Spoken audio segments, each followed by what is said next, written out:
Researchers have found that books about difficult adult subjects make kids better readers. This was sent to me Duh. by What? Anonymous. If you have news items, send them to news@vicerhino.com. You have to compete with this anonymous person because he sends a lot, and I think all 3 of the news items tonight are from him. So you got some stiff competition if you want to actually make it on the show, but that's where you can send stuff. Most of the news items I'm covering are olds because all the new stuff is the depressing Supreme Court stuff. So this is from back in March. A non-profit group has identified more than 1,500 books. Yeah, that's the PEN America, 1,500 books banned in states across America. Hello, Growlith. Do you need me to let you out now? It's not 10 o'clock, you Suris jerk. is a free elf. Growlith just got back in. I was all excited when I saw you take Growlith out earlier because I'm like, oh, this means Growlith will not interrupt the show. Nope, and she's just being a butt now. Give me a second. Okay. Come on, Growlith. FedEx says I need to... where am I going? I need to step up my article game. Growlith and Rhino had their bathroom breaks synced. Oh, has Suris taken Growlith out while I've been off to pee in the past?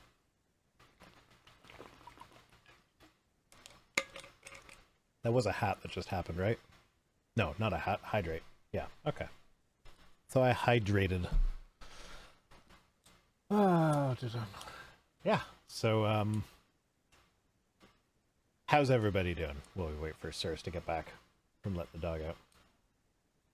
We're standing Team Rocket. Yeah.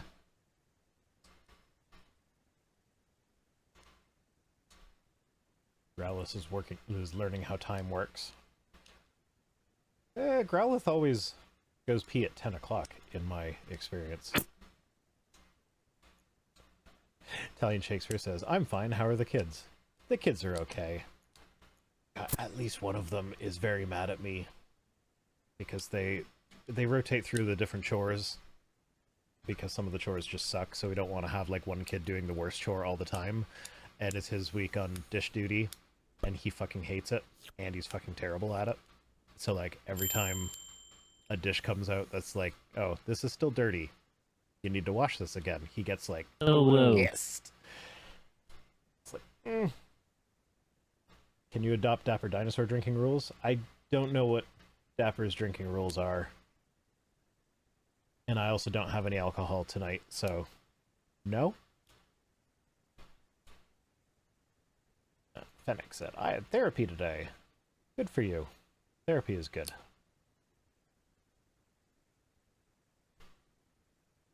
Therapy is good and fun. Well, not always fun. Probably usually not fun. Therapy is expensive, yes, that it is. I have multiple children that all need therapy. And actually the autism diagnosis for one of them took the therapy from not being covered by the by OHIP, which is our government health insurance, to now it is covered by OHIP, so they get to go to therapy for free now. But before that, it's like $150 a session, and you're supposed to go like once a week at least. So it's like $600 a month just in therapy for one of my children. And like, they all have a dead mother, so they all need therapy. Second one is they have been diagnosed with ADHD, and there is an autism assessment coming up, and the psychiatrist is basically like, yeah, no, I'm 99% certain that they have autism, but we have to get the ADHD under control before we do the assessment for autism, so like they're just dialing in the medication for that, and then when there's an autism diagnosis there, they will get free therapy as well. And then I'll only have to pay for one of them, and then maybe I'll be able to afford to send me to therapy. So that's fine. All right, I live now. Okay, yeah, we're just talking about how prohibitively expensive therapy is, especially when you have 3 children that all need therapy. Not to mention yourself. Yeah. Think just so here in the States, it was 80 a session, something like that. Oh, that's bloody cheap. I wish it was only 80 a session. 150 a session is the cheap ones here.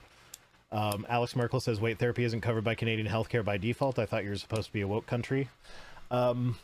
So it sometimes is in certain situations, but you have to, like, to get the government covered stuff, you have to either have a diagnosis like autism, in which case super easy to get my oldest into therapy. But for myself, it's like you go on the waiting list for one specific clinic, and then there's literally one clinic in all of the Niagara region that is the one that you go to if you've got the government paying for your therapy. And it's not a big one either, so like they've got a long waiting list. And then once you're in, you get 6 sessions. And then you're done. If you don't fix your brain in 6 sections, tough luck. That's so not how therapy works, though. That is not how therapy works. Ever had a breakdown during super basic psych evaluation? I have not, no. But I can understand how that could happen. Alright, so we get who is this? Someone from Moms for Liberty? Yeah, Tiffany Justice, co-founder of Moms for Liberty, says public school children K through 12 do not have unfettered access to the internet at school, or movies, or music. But somehow these books with these horribly explicit graphic content are finding their way onto bookshelves in public schools all over America. Are they talking about just there was a cartoon naked person? Because that was in my biology textbooks in 6th grade. Is that... Should I have cared about that, or like... I don't know. Was that something that I should have been concerned about? I don't know. Doesn't make sense to me. But like, we're not saying unfettered access to books. We're saying don't ban, yeah, here's the thing. With books, it's kind of self-selecting. Like with movies or video games or whatever, or music, like, it doesn't take any extra skill to press play on an explicit song versus a kid's nursery rhyme. It's the same skill set. So, like, having limitations on that makes sense. But for libraries, it's kind of self-selecting. So, like, you fill up a library that's, like, if the school is all the way from K to 12, which that's most schools aren't. They'd go from, like, K to 8 and then 9 to 12. But like, say it's like K to 12, all of them. Put all the books in. Have every kindergartner have access to Kurt Vonnegut, and I can't think of any other band authors right now, but there are lots of them. Fahrenheit 451. Is it 451? I might have the number wrong on that. Catcher in the Rye. Well, that's not a good book, but yeah, no, all these books that get banned, have them fully accessible to kindergartners. You know what the kindergartners are going to take out from the library? The big old board picture books. And I don't... Yeah. Like board as in, like, they're made of cardboard, not board as in... Yeah, boring. The ones that have, like, 10 pages, because 10 pages makes a book that thick. Yeah, Rosina's pointing out that some kids' nursery rhymes are disturbing as hell. Yeah, like Ring Around the Rosie, the Black Death one. Yep. I remember when I was in... And granted, this is PCA, so all of our stuff was built specifically for kids in the ABECA, programs. But I remember most of the books that I pulled out of the library for the longest time before getting to like Boxcar Kids and stuff like that was those books that showed you the insides of how things worked, where they would just like here's a Lincoln limousine, let's cut it in half so you can see the insides of what it is. Like that's the stuff that was my jam when I was a kid. Yeah. So like, but that's what I mean. It's like TV, movie, music, or whatever. You press play, and it works. But like, no kindergartner is going to go into the library and start taking out these advanced, controversial books. So like, no, they're not. There's a reason for controls on the internet and movies and music, but books kind of do that on their own. Also, like, one of the best ways to get kids interested in reading a book is to tell them that it's banned, because like I don't know how it came to be in my house, but I saw in my living room, sitting on top of my living room PC, a copy of The Boy in the Striped Pajamas, which I know is one of those books that gets banned frequently. And it must have been my partner who brought it in, because like none of my kids really knew about it, but they're like, I told my middle child, like held it up, he's like, hey, you could probably read this book, and you know what? It's illegal for you to read it in some places in the States. And his eyes just lit up. Yeah. And, like, yeah. So now they're very interested in reading that book. Whereas if it was just another book, it's like, it's just another book. They tried to read Slaughterhouse-5, but it was a bit convoluted for them. I've never read Slaughterhouse-5. It's very good, but it's very confusing until you figure out what's going on. Because like it just jumps back and forth in the timeline of this guy's life, and it doesn't tell you that's what it's doing. Okay. So, yeah, it's very good though. I highly recommend it. So yeah, Gay Ivey, professor of literacy at University of North Carolina, said that school boards and policymakers do not agree about the purpose of reading in school. Whereas these researchers found that reading books considered disturbing by students was beneficial for their learning and emotional development. The two said parents also noticed growth in their children after reading the disturbing books.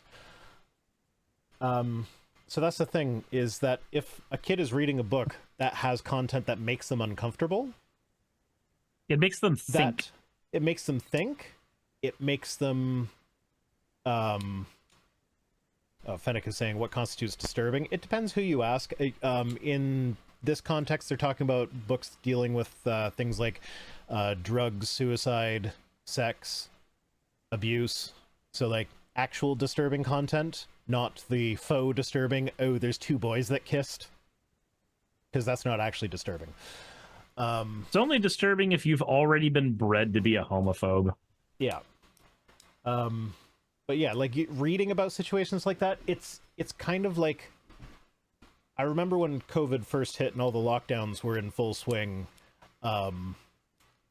it started being talked about that watching horror movies is actually healthy, like it's good for your mental health, because it engages your brain into that fight-flight response in a safe environment. So it's it almost like causes like a similar reaction to like if you were to like go on a roller coaster or something. So it like, I don't know, I forget exactly what it was, but that's what actually got me to watch Alien for the first time, because I'd never seen it because I fucking hate horror movies, and everybody had told me that Alien's a horror movie, and I didn't really realize that by horror they meant like 80s creature feature.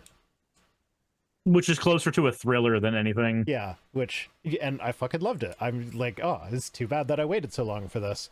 Bring back American Psycho as required reading? Sure.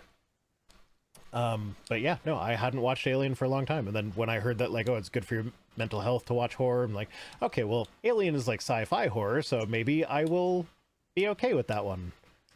And then it turned out to not even be... I mean, like, there was a little bit of body horror going on with the face huggers. The chest burst scene and stuff like that.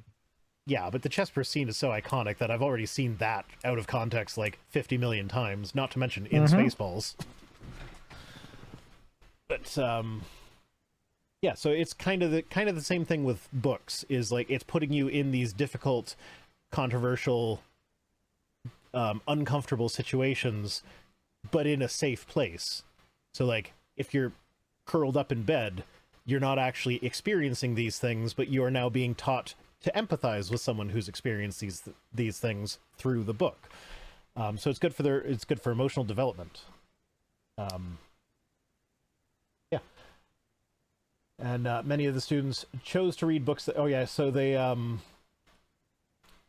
gave these kids books during class time. They were not told which books to read. They were just given like the full selection. So you mean that they're just allowed to do the selection process you were talking about before anyway? Yeah. Well, they're specifically looking at grade 8. and they didn't pressure the kids to finish the books. There was no schoolwork related to the books. It was just, here's some books, we want you to read them. And that's reasonable. Yeah. And so many of the students chose voluntarily to read books that deal with difficult subjects like depression, suicide, illegal drug use, or sexual exploitation.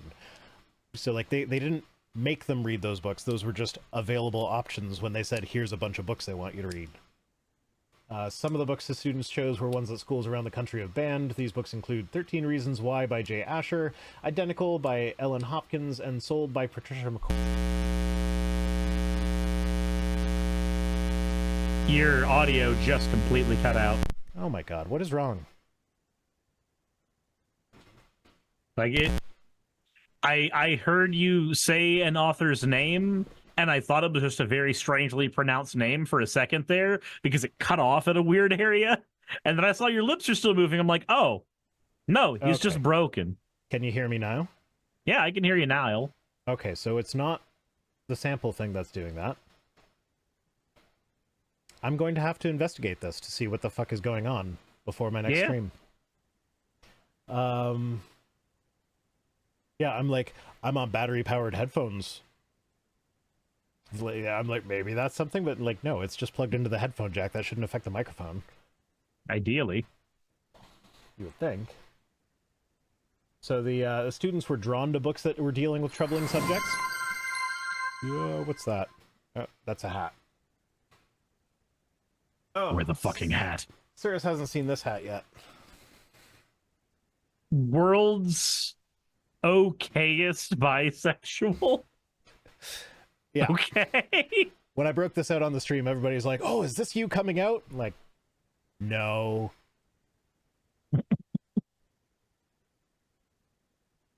It'd be funny if it was, though. Yeah, maybe I should have saved it for that, because I'm sure that's going to come at some point. You said come with bisexual as the topic. I did. I am a mature individual. I was trying to figure out how to put a joke into that. And Trappy's like, I thought you came out a few videos ago. Trying to figure out how to put a joke into that. Meanwhile, in the breeding circles. Yeah. So instead of being harmed by such subjects, reading about fictional characters made them more empathetic, she said. Ivy also said they were more thoughtful about the characters' motivations and actions. The researchers found that reading made the students happier and helped some heal from sadness or depression.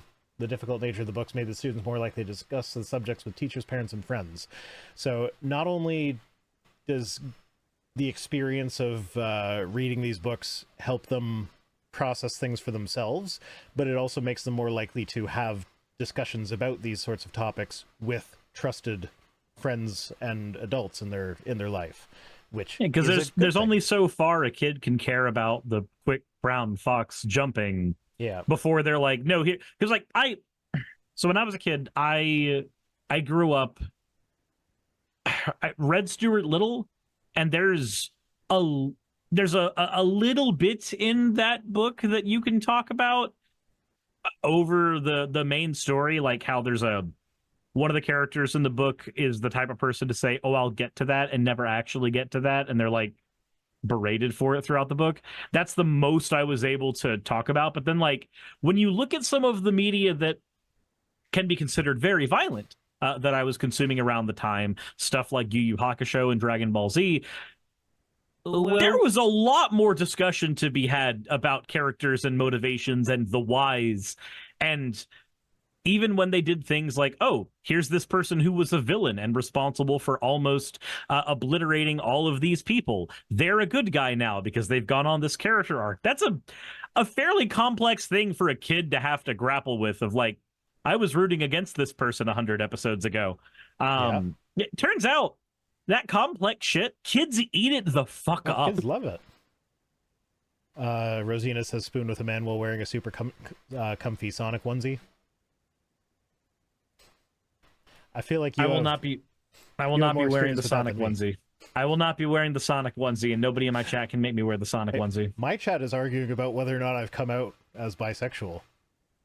You're not supposed to come out, you're supposed to come in like a real man. I know, but like, I haven't officially, but like I've pointed out that my partner is convinced that I am bisexual, and so I'm kind of soft adopting the label bi-curious. That's But understandable. apparently I've soft adopted it hardly enough, or hard enough. Hard enough. I've soft Was it adopted hard it hard enough? enough that people thought that it If was it's just hard coming enough out. for So, long enough, it becomes soft enough afterwards. and then I'm out. Sure. Jesus Christ.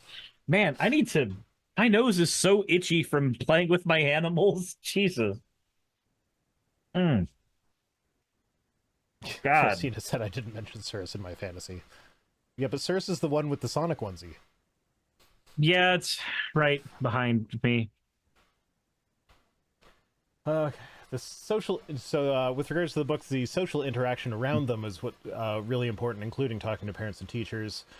Ivy said that she and Johnston came to realize that what really matters is the meaning that the kids make out of the books, not the adults' meaning that they make, which are Yep. oftentimes really off base.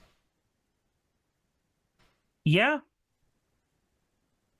It's because we have a lot of predispositions that we walk in with, whereas kids get to walk in with more of a clean slate. Mm-hmm. Yeah, students are able to read characters facing difficult decisions and think about how they would react to a situation described in the book. So, like, that's what you were saying earlier, where they now get to think about these situations and how they would act in that situation. It's kind of like mental practice for if something like that should ever happen. Yep. Now you get to think like, hey, what happens if you're in a situation where somebody who bullied you or did these terrible things or said these terrible things is now turning another leaf? How do you act towards that person now? Do you accept them? Why or why don't you? Well, these characters in this far more complex piece of media dealt with that, and you consumed that, so there you go. All right, I'm going to pronounce this name wrong on purpose because I think that's funny. Cluel Sexpert. Clueless expert. Clueless expert. But it says it's got Sexpert right in the name. Cluel Sexpert. Says, do you even need to come out when everybody knows already? I haven't really talked about it on my main channel, so the coming out will be when I wear this hat on my main channel. So, joke's on you, I'm ace. So, some aces still have sex. I know that's a wild thing for people that aren't really familiar with aces to think about, but like, that is a thing that happens. Being asexual does not mean you are sex repulsed. That is a different thing entirely. Yeah. So that's basically everything in this. I just want to finish up by saying, I'm Dan Novak. It's like, they finished their written article the same way like a reporter on the street would finish. Yeah, this has been Dan Novak signing out. Yeah, it just kind of made me giggle when I got there. Okay. Well, there we go. I'm just trying to fill in the void right now between this and the next topic. Italian Shakespeare says, I remember reading about the Holocaust and found it very upsetting, but I learned just how evil the Nazis were, and I think it needs to be talked about even if I don't want to.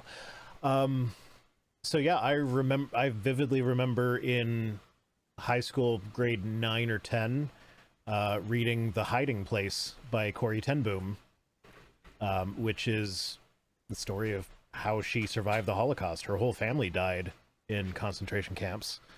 Actually, I don't think she ever found out what happened to her father, but like, they got arrested by the Nazis and then she never saw him again, so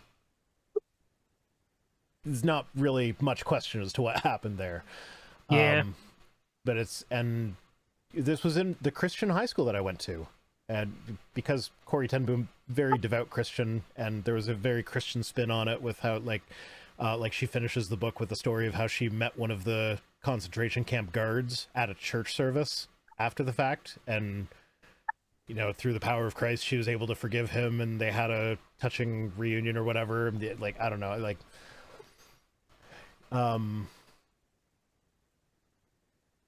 like I'd have to read it again as an atheist to see what my thoughts are on it there, but like it's still, it's a very powerful book, and like even Neuromdipus says some things should not be forgiven. I'd agree with that one, but however, it's also like, it's not for me to say that the Holocaust victim shouldn't forgive the Nazi. I am not going to blame any Holocaust survivor if they decide not to forgive the Nazis ever. I would agree with that decision. But in the situations where somebody says, yes, I forgave those people, if that is part of your healing journey, then I'm not going to try and take that away from you. Always leave it to the victim. Yeah. Now, the idea that forgiving of your abusers has to be part of the healing journey, that's a super toxic message that I don't agree with at all. And in the book, there probably is a good deal of that in there, just based on the fact that she is very devout Christian. But still, it's a very graphic book that I was exposed to at a fairly young age. And it affected me very deeply. But like in a good way. And so, like, I'm trying to think of like outside of, because I wasn't a huge reader back then. I mean, I was trying to think of what I would say was like the most complicated thing pre-middle school. Probably the Harry Potter series, and at that point it hadn't gotten far enough to where like anything complicated had been introduced that merited conversation at all. Like, I think the most complicated thing in that whole series is the Severus Snape heel turn, both of them, and spoilers. Yeah, it's fine. But I can't think of anything past that would have like been that overly complicated for me to have to figure out. That's a very every character is cut and dry the book series until you get to that. And even after that, it's still very cut and dry. Yeah. Well, that's actually, I'm sure I've mentioned this on stream before. The last book I read was The Orphan's Tale by Catherine Valente. Fantastic book, but one of the so it's a series of nested stories. It's perfect for someone with ADHD because like each chapter is just a piece of a story, and then like in each story the character will meet someone in the story who then starts telling another story, and it's like got this nesting thing going on, and there's like it's always easy to figure out where you are. She wrote it brilliantly that you can always you can always remember the details of the story. Like she gives just enough background or whatever. My partner's in the chat saying, "Where are the boobs?" We were just talking about Nazis, honey. You could not see these tits. Cannot see these tits, says Suris. Man, Growlithe is very antsy today because I've just been hearing her bark in the backyard. Yeah, so Matryoshka stories. Yeah, that's a good description of it. But so one of the interesting things about it is that often a character that will be the protagonist of one story becomes the antagonist of another one.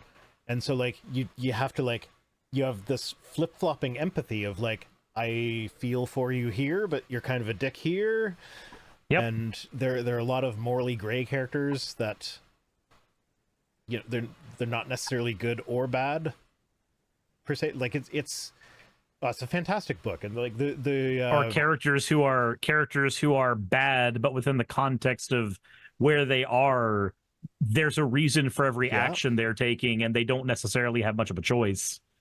Or characters who have grown up in an environment where it would literally have been impossible for them to turn out any other way if they are currently bad, because there was no other like better stimuli for them. Yeah. Hellbound Hillbilly says, Russian nesting stories. Are we talking about the Facebook boomers? No, we're talking about The Orphan's Tales by Catherine Valente, which is fantastic. Can't recommend it enough. Hey, I just quickly want to give a thank you to all of my wonderful patrons who keep this show running. YouTube and Twitch are a pretty bumpy ride at the best of times, and the stability a Patreon provides me is worth more than I can say here. I'd also like to thank each and every one of my $20 and up patrons here, and they would be Red Joker, Britzkrieg, Cameron, Dren, Jemshin, Smiling DM, Poundini, Mabbity Babbity, Naomi, Isaac, Nixie-chan, Agamotto, Jordan, Ravi, Giuni, Kiratorian, Prisma, all of you, I'm not saying that part, and Starlight. And finally, thank you to everyone else that helps keep this channel alive. While you're here, why not check out another video? And thank you for watching.